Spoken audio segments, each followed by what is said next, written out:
Welcome to the Rise of the Challenge podcast. Joined today, he's a lifestyle mindset coach, former Australian Army member, and combat engineer. It's Joey Kennedy. How are you doing today, Joey?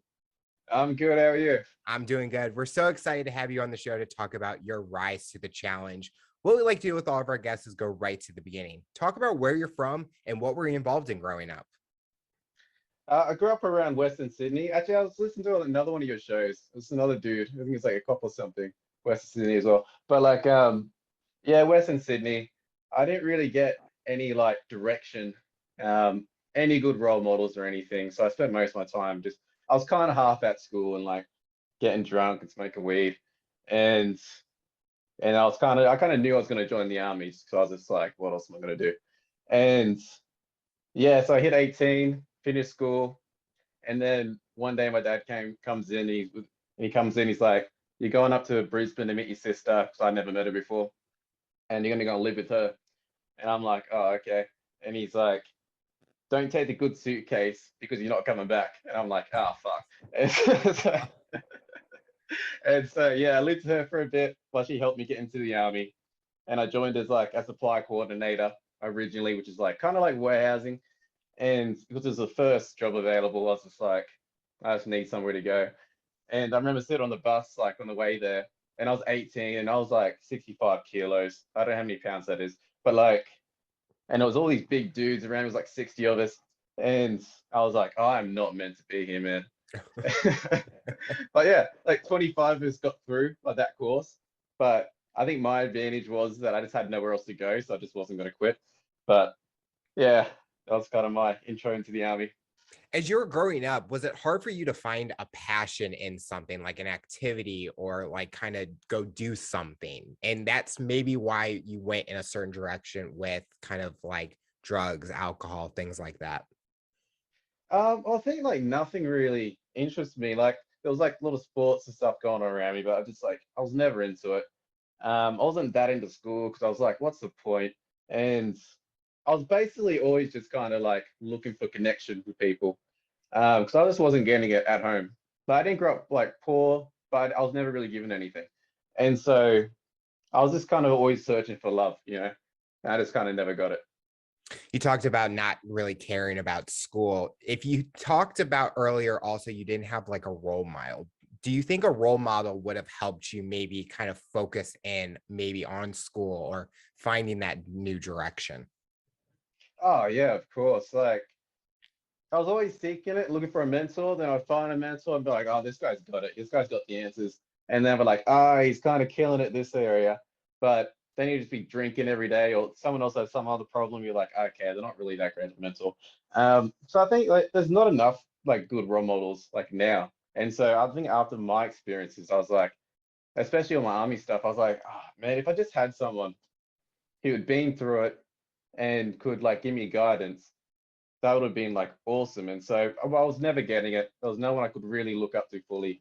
And so I was like, I need to become that person to give that away to other people.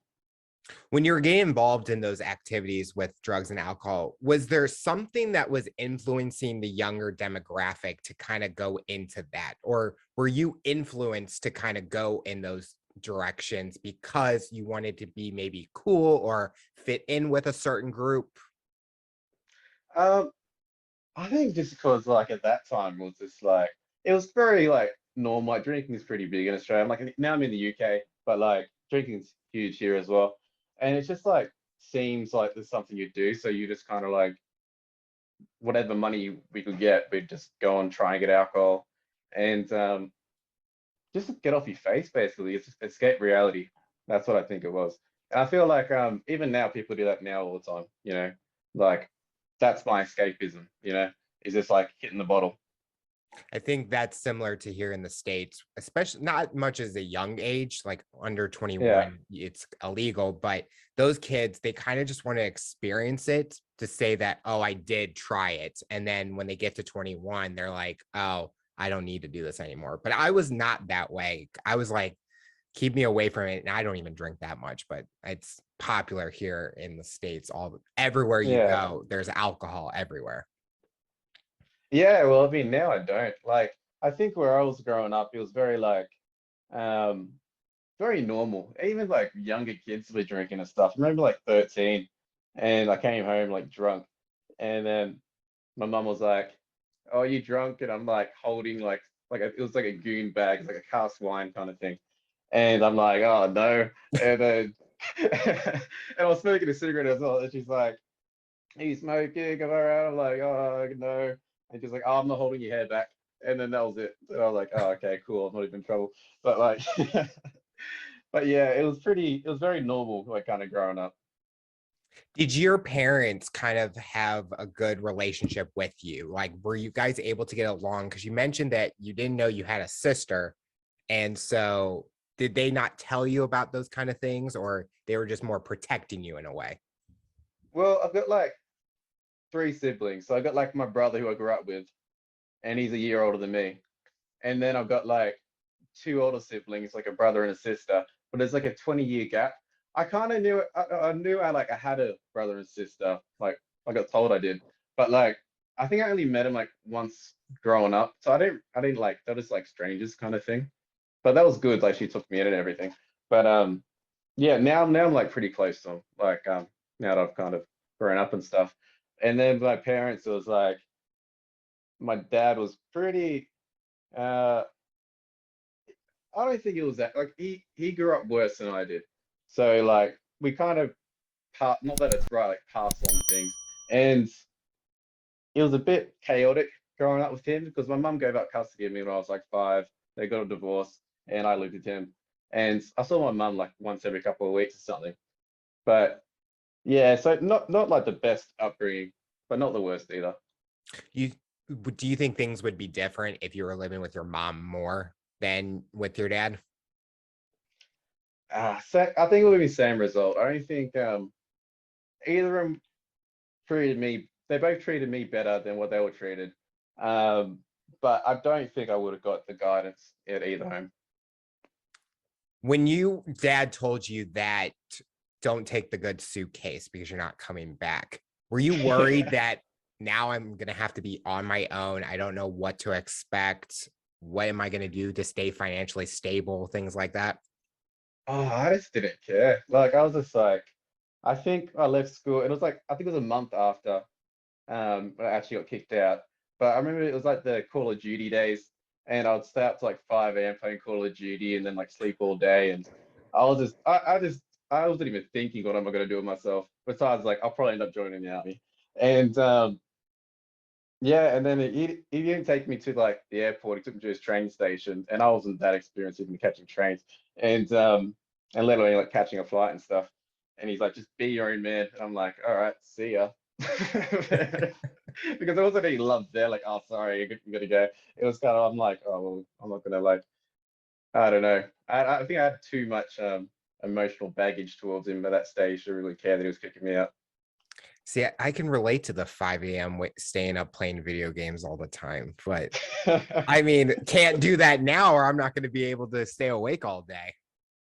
Yeah, exactly. Well, now it's I wake up at 3 a.m. every day. Oh no, no, can't do that. Except I will Yeah. say I have been waking up at 6 a.m. So I Yeah. probably should stay up till 5 a.m., get an hour of sleep. Boom, I'm ready to go. When you arrived at the next destination for you, what was that next step? What did you end up doing? How did that go? What were you thinking in that way? Like arrived when I got kicked out, or like in the Yes. army, or oh, kicked out. I was in Brisbane, and I was with my sister. We got along pretty good, and I had a brother-in-law, which I was surprised that he took me in because he didn't even know me. So he was a really good dude. Um, yeah, but they were kind of like, you need to kind of sort out your stuff, and I was like, yeah, okay. And then they helped me kind of do all the paperwork and stuff to get in the army. And supply coordinator came up as like the first job role with like the shortest amount of time to get into. And so I took that one. Um, yeah, then I was off for the army. What is the biggest thing you wanted to learn during your time in the army before you even got started? What was something you wanted to learn maybe about yourself or in that kind of industry? Um, I basically want to learn how to I want to um, basically learn how to be a man. I think I didn't feel like I was I had no purpose, and I felt like at that time I was like, I'm gonna be a soldier, because that's gonna give me my purpose. That's gonna tickle my boxes, and I have somewhere to go, you know. Um, but that bubble eventually popped, like while I was during my career. But like, yeah, at that time I was thinking that was the answer. Now, during your time in the army, what's the biggest thing you learned about yourself? Um, Probably that all your happiness is literally internal. Like regardless if you're external, like you're the only one who can make you happy. No job's gonna make you happy, no amount of money. Like I've had a good income, then I've had like no money at all. Like it's all internal. That's But actually a good. it took a long time to like get to that. I think a lot of people nowadays can kind of are going through that similar way where maybe a job isn't fulfilling happiness for them, but something in their life is keeping them motivated, keeping them happy to still go at it and still rise to the challenge through that tough job that they're going through. Yeah, yeah. Well, it's kind of like that's the big thing I learned because like when I switched to like being a combat engineer, I ended up injuring myself, and I messed my back up when I was out on exercise. And yeah, so like I couldn't feel my left leg, and I knew it was bad. And like that just spun me into like a massive depression because like I spent like a few years really training and becoming a combat engineer, and I was like, this is what I'm gonna do. I'm gonna go for special forces. I'm gonna do all these things. And I was training like a maniac. Like I stopped drinking on the weekends. I was just up. Like I remember being at old base, and it was like because of my first job was like an aviation place. It was like connected to the airport, so I'd be walking to like not the main runways, but the runways used for like near the ones used for like the Air Force. I'd be walking up there with like a big pack on, just like training like all night. Um, I was like super into it, so that became like my full on identity. And so yeah, when I hurt myself and I knew that's my career done. Were you worried that maybe there wasn't going to be a chance to come back after recovery through your injury? Um, at the start, I was kind of in denial a bit. And then I was like, I lost all my confidence, like massively lost confidence. And I knew that my career was probably done because it's like I had some nerve damage, and it was just like the doctors were like, oh, it's not going to get like much better, and it's probably going to get worse if anything. And so yeah, and then the treatment by my unit because I was injured, they do this to everyone. So it was like if you're injured, you'd have to like stand in front of everyone where everyone's doing like PT in the mornings and just stand there and watch them. And they do that to like mess with you, to be like, don't be injured. And so eventually become a bit of an outcast in your unit. And usually it's temporary, but if you've got like an injury that's going to kick you out of the army, um, well, that just becomes like your new life. Um, yeah, and then eventually I fought back against it, and that massively done me over. Then all of a sudden, you'd have like duties, which is not your usual Monday to Friday. Besides like going away and stuff, like if you're at your army barracks, you usually go Monday to Friday, and you could get a duty on the weekend, which takes up your whole weekend. I had like 4 months in a row every single weekend, and they were really trying to get me because I started to um, kind of defend myself from my treatment. I didn't feel like it was justified. That's just my experience. That's not like the entire army. That's just like my unit at that time. That was my experience. So I'm not gonna like say too much about the army in like negatively, but my experience is negative. You mentioned that you went through a depression. What kind of things did you go through? Was it hard to kind of maybe talk to someone about what you were going through because maybe they couldn't relate and it was kind of boiling inside? Yeah, it was like lost enjoyment for everything. I was looking for happiness in all the same places I was losing it. So I turned to alcohol again. I was on pain medication. I would just abuse that just all the time.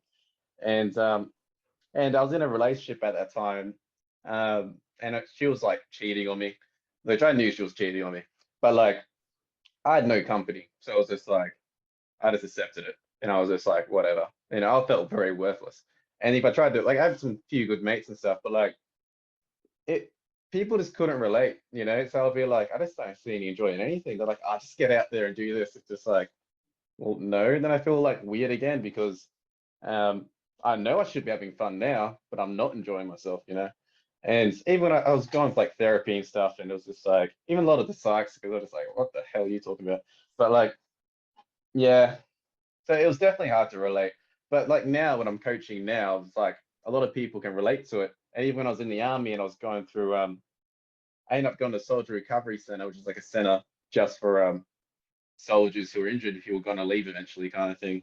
And luckily they took me in because I ended up on like, I'm kind of skipping around a bit, but yeah, during that period, I think it was like a 6 months, 8 months or something of just massive depression going from my unit, and I ended up on suicide watch um, in like the military hospital, and yeah, and I was smoking cigarettes and stuff at that time, and outside for a smoke, and they came out, they're like, you can't smoke in here, and I'm like, well, I'm gonna keep smoking, and they're like, oh, we're gonna call you unit, and I was like, go for it, and they came down and stuff, and they're like, what are you doing? And like you're going to get charged, all these things that happen to you if you like don't comply, kind of thing. And I was like, I just tried to kill myself, I don't care what you do to me. But luckily the soldier recovery center kind of took me in away from my unit, because that would have been all bad if that like kind of kept escalating. But in there was like, what I noticed was there was a bunch of dudes, like soldiers, who were injured, and all of them had some type of mental health problem, and but they're all really good dudes, you know, like they're all struggling with depression, but they're really good people, and people found it easy to talk to me because I could relate, you know. And from that, I just like, I think I took like two, I took two people to like hospital about to kill themselves as well, and I already lost a mate in that time from suicide, and suicide's really big in the army. So yeah. Was there a time where, when you were at that moment smoking a cigarette, where that was more important than you as an individual, like staying help, trying to get better in a way? Because you just mentioned that unless that recovery hospital took you in, you didn't know what path you were going to be going, because you didn't care at that time, because you were going through a lot internally. Yeah, it was kind of like a like at that time I was just massively suicidal, and then the unit became like which is originally like my purpose, which became like my enemy, kind of thing. And I was just like, what else can you take from me? You know, like I've lost everything. I've lost my health. I'm in pain every day. I'm emotionally in pain. There's nothing else you can do to me. If you were going to get discharged, did you kind of feel that it might have could have gone downhill more because you didn't know where to go? Because being in the army was something that you wanted to do, and you maybe didn't have that backup plan ready to go. Um, yeah, I think when like you're in that state, you're not really thinking too rationally or about your future, because you're feeling that negative that you're not worried about tomorrow, you know. Um, yeah, so it's a tough one, but like yeah. How long did it take for you to recover? Like, how are you feeling now from that injury back then? Oh, I'm massively, massively better. So once I was at the Soldier Recovery Center, like I decided to keep living, and through them, and I started fostering animals, and I was like, okay, I'll keep going just to keep fostering animals. And because I was like in the army system, I was medically downgraded, which means like you can't do anything. And by that time, I served my 4 years, but Mhm. I wasn't allowed to leave because it's like you completed your contract, but you have to like be processed now because you're medically kind of downgraded. You're gonna be medically discharged now, and so, but you don't know an end date. No one around you knows when that's gonna happen, and yeah, so you're kind of just waiting. It kind of just felt like a prison at that time, but I knew that if I could like improve myself while I'm in this state, then I can teach others to do the same. Did you feel that you were gaining more confidence in yourself and that there's more that you can offer? Because you just mentioned that you wanted to be able to help others. So this was kind of that stepping stone in that direction. Yeah, yeah. So it was like kind of like if I could conquer my own pain, then I could teach others to do the same. And during that time, I think I put on like 20 kilos, and I was heavy. I was just finding like pleasure, just pleasure chasing all the time. And then every time I eat that trash food, or I got drunk and I wake up hungover, I'll just be like, what am I doing? Like this is making me feel so much worse. And so once I started to kind of get rid of everything that was making me more unhappy, that's when my moods and my depression kind of got a bit less emotionally painful. And then during like I started to like get back into working out with what I could do. And during that time it gave me some temporary relief from my pain, and I stopped taking painkillers and stuff. And it took a long time, but it was like, what else was I gonna do? I was gonna like continually be depressed, accept that I'm injured, I'm never gonna be better. Um, or I'm gonna start building the person that I admire so then I can give that away. What's the biggest thing fitness has taught you about yourself? Uh, it's just a feeling. Like before I'd train and it'd be a bit more probably egotistical. Now it's just like it's just escaping that negativity. So when I wake up now, I wake up at 3. I don't ask any of my clients to ever wake up at 3, but like I just believe that leaders should do more. And so I wake up at 3, and I wake up a bit negative, and I'm like, what am I doing? And then I go to the gym, and during that workout, I find my answers each day. I overcome my pain, and then I'm ready to start today on like a big win. So it's just all about the feeling and all about the mindset. I can definitely agree with that. I had a hard time with myself getting into fitness because I'm like, it's too much work. I felt Mm, lazy in myself. And this whole last year has been a whole big change for me. And I feel better. I have a better, positive, clear mind. And fitness is, even if you do like a short amount of time doing it, it just feels so rewarding. Like you're getting something out of it. You may not see like the changes right away, but you're just happy that I did this. I accomplished my goal for the day. I reached that mile marker that I want to run to, things like that. So the feeling when you mentioned that, I was thinking in my own experience, that's how I am when it comes to fitness. I'm not the most jacked looking person, but to me, it's how I feel, how what I want to do with that. yeah, it's like the work is in the work. So Yep. like so when you're working on yourself, you're teaching yourself that you're worth something. And then it's just like learning to kind of trust your own word. It's like um, if you say to yourself, "I'm going to work out every single day this week," like, do you trust yourself to follow that? And then if you don't, then it's like, well, if you can't trust your word, how can anyone else trust your word? You know. So when did you make the move to the United Kingdom? This is my second time like living here now, but once I finally got discharged out of the army, I was just like, I just want to travel. Um, and so I went to the UK, done some little like odd jobs and stuff. I was kind of like, nothing really interested me that much. I kind of just realized what I didn't want to do, and I was kind of Mhm. like to work for anybody. And yeah, and then when COVID started, I went back to Australia, and I knew the lockdowns were coming, and so I ended up importing a bunch of gym equipment. And yeah, and then but then the thing was like, I wasn't money just didn't do anything for me. Like it's money's a useful tool, but like I just wasn't getting that much fulfillment. I was getting more fulfillment out of like someone would buy gym equipment and I wouldn't know what they're doing, and I'll explain it to them, and then I was like, okay, I feel better. Like the interactions I liked a bit more. And so I decided to like, oh maybe I would try my luck at coaching. And but I wanted to do it for the right reasons. And so there was like Australia was doing that. big lockdown where it's like you couldn't leave the country or anything. And then as soon as they said that, I was like, I'm gonna try and leave the country. And so I went on like a workaway website, and it was like volunteering, helping youth in Edinburgh. And I thought if I could do that for free for 6 months, then I'll do coaching, you know?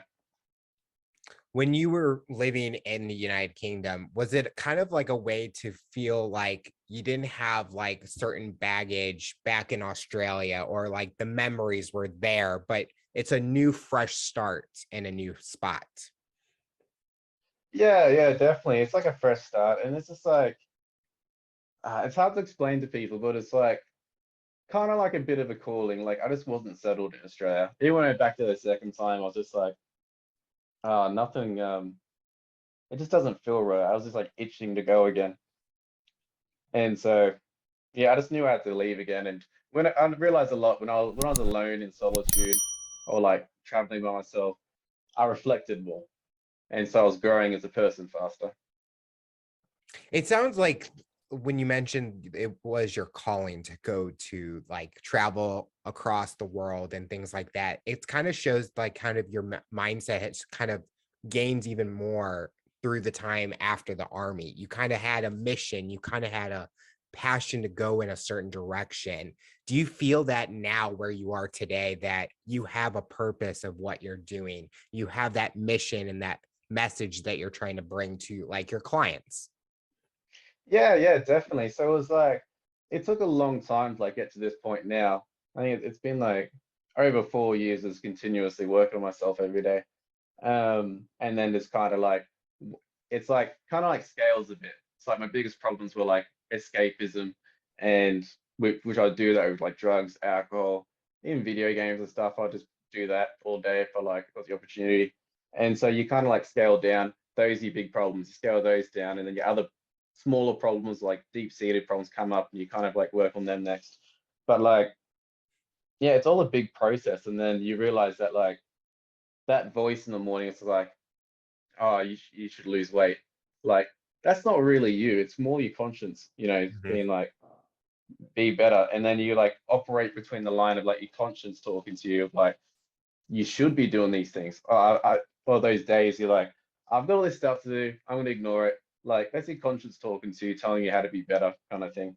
And then you operate between the line of conscience and like you regret. And like anything you regret, just get rid of, you know? There are so many coaches out there with lifestyle coaches, mindset coaches. What makes you kind of that person that people should try out or kind of learn your techniques? Well, basically, I think it's because I lived it, you know. Like I've lived through like the dark times. I don't like. I was thinking I'd talk about it a bit more in this call, and I was like, nah, it's no point. But like certain people resonate with like because I can relate to like the all the depression and everything, and I can relate to all the fitness stuff. And it's basically like, oh, sorry, I lost train of thought. But like, yeah, I think I'm more like I like the mindset kind of stuff, and like getting people to kind of make the changes and attaching more meaning to it.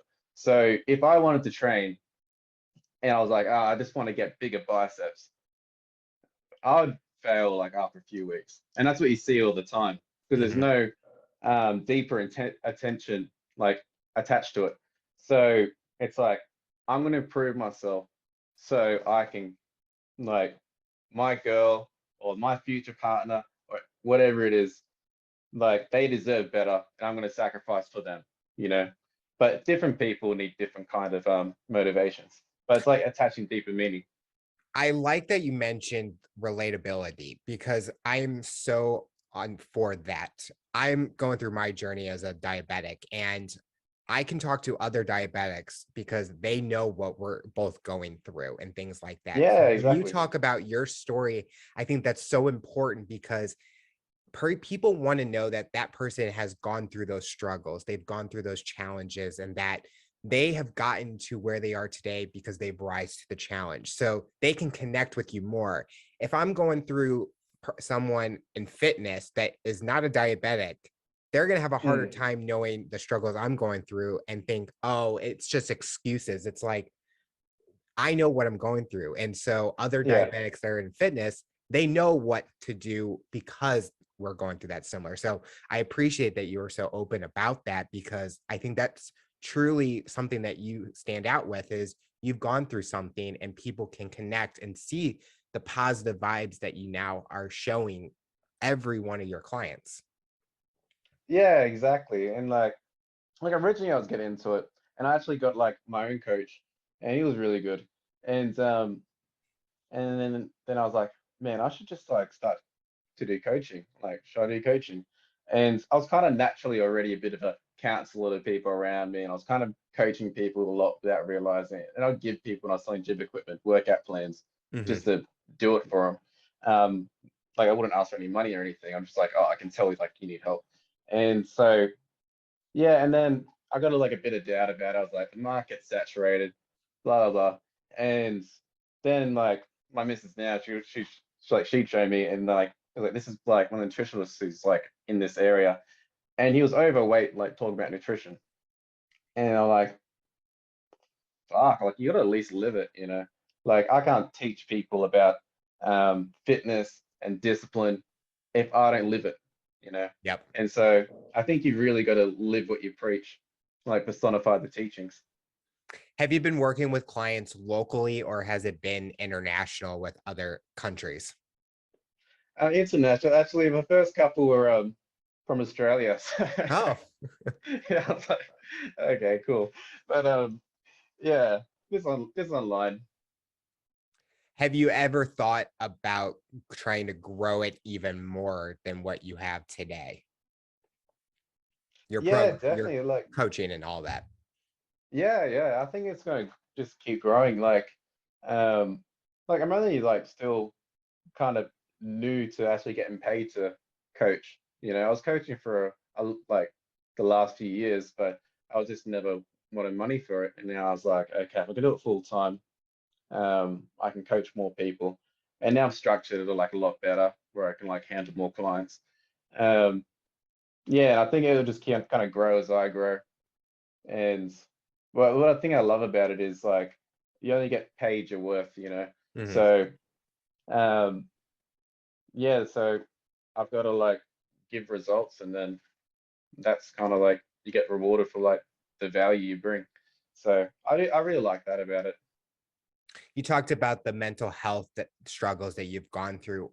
Where are you today with that? Are you able to cope if you have a certain struggle that you're going through than before, or how has that been for you?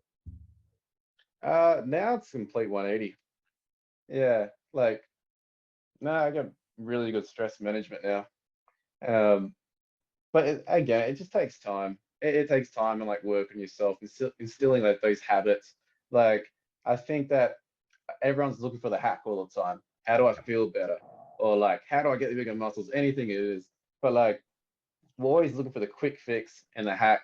But it's there's no hacks. It's only habits. So once you correct your habits, um, that's when you see change. Because we can't just keep doing the same thing over and over again and expecting a different result. Or like, why am I unhappy? And then you're drinking every single weekend, or you're eating these trashy foods all day, and then wondering why you feel so crap. And then like once people start that, like they jump on the kind of fitness train or something, and they go, okay, gonna eat clean for this amount of time. They start doing it, they feel better, and then once like they kind of ruin their diet, um, and have that cheat meal or something, and they feel bad, they're like, ah, well, that's regret talking to you. Like you regret not being your best self. And so everyone I've seen has like little kind of breaks in their trajectory, but like yeah, I feel like it's like you have to do it. What's your choice? You're gonna like um, continuously be unhappy and never realize what's making you unhappy. You're gonna start to get rid of some of the stuff that's making you unhappy and realize that you can actually control how you feel. And then your self-awareness increases as like you adhere to your conscience like more and more.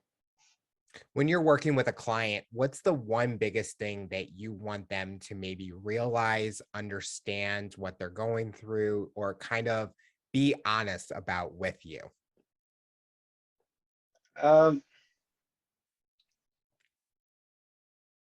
So like what do I want them to understand So like from sometimes themselves or sometimes like clients will maybe not admit, they kind of will put a facade on. They kind of will hide maybe the truth because they maybe are worried that it might not be the outcome that they wish that they had. And you kind of as a coach want them to be upfront and honest with you because that helps you understand what they're going through and things like that.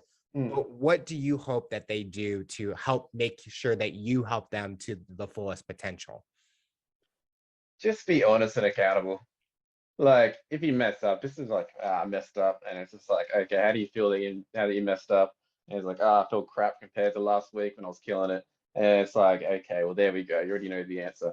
So just like adhering to it, and then just um, admitting when you break, when it's obvious. If I jump on a call to someone and they've been messing up, it's obvious. And Yeah. so it's a different type of energy. And so that's what I was talking about before when I wake up and go to the gym, is that sort of massively corrects my energy. So like my missus deserves the best version of me. And so I'm gonna correct my energy before she even gets up. And so she never even sees me on a low, you know? And so it's just like not making it about you. And so when you have good energy, that's contagious to everyone around you. And so that's like one of my biggest motivations to like to kind of change when I was massively depressed was at that time I was like, I'm so selfish, you know, why am I making this so about me? You know, and so just making it not about you. Like if you want to change something, you're struggling to stay motivated, just don't make it about you. Every time you're about to quit, just say, oh, am I going to quit my family? Am I going to quit my kids who deserve like this dad that they admire? And attach that deep meaning to it. And then every time you're about to quit, it's so much harder to quit when you have the right intentions attached to it. Has there been anything during these last maybe couple years with the pandemic, kind of like a new passion project that you kind of want to hopefully do in the future? What's a passion project? So this show, I will say, was a passion project for me. Didn't even know it was going to happen, but the pandemic kind of opened the doors to let me be able to do it. Is there something over time that you're like, I wish I did that, but maybe I need to wait a little bit to do this? Kind of like something fun that you want to do, or maybe a new kind of job or kind of something like that. Um, I feel like I'm already kind of doing it, like, and I kind of like know that just for like how I feel when I do things. So like when I'm on a call to a client or I'm like working on myself, there's only so much time. Like if I'm feeling a bit negative and I hit the ground and start doing as many push-ups as I can, eventually I feel positive, you know? And like so I've got the awareness to go, okay, I can kind of control how I feel. And when I get my kind of relief from my own pain is like helping other people. If I can't get it physically because I'm too tired or whatever, if I help someone else, I'll cure my own pain. And so yeah, I don't really get much enjoyment out of anything else really besides like the positive action and helping other people. So I feel like that's my calling. That's what I'm being called to do. No, that's awesome to hear that you enjoy what you're doing and that's kind of fulfilling your goals that you want. So that's great. What does the future look like for you? What are you hoping to accomplish personally and professionally in the next few years? I just to keep adhering to my conscience every day, like, and just keeps like serving other people. Like that's what all I want to do. Like most like, well, not probably not most, but like a lot of people I'm talk to every day are not even my clients. You know, they're inquiring or they're asking for advice, and it's just like I'll give you all the advice. Like if you hit me up on my Instagram or whatever, I'll tell you and like tell you what to do basically. But if you want like a personalized plan, that's when okay, join my program. But Yeah. like that's what gives me kind of fulfillment. So I'm not really looking to gain that much besides like what happiness I can bring those around me. The final question I'll ask you, for someone that's listening to this interview based on your journey and experience, what tips or advice would you give them to overcome obstacles, accomplish their goals, and rise to the challenge? Think about everything that you admire or everything that you wish you had in someone else and become it. So then you can give that to the like people around you. Joey, I want to thank you so much for coming on the show and talking about your rise to the challenge. You're inspiring so many people, and we're excited to see what the future looks like for you. Thanks for having me. Much appreciated.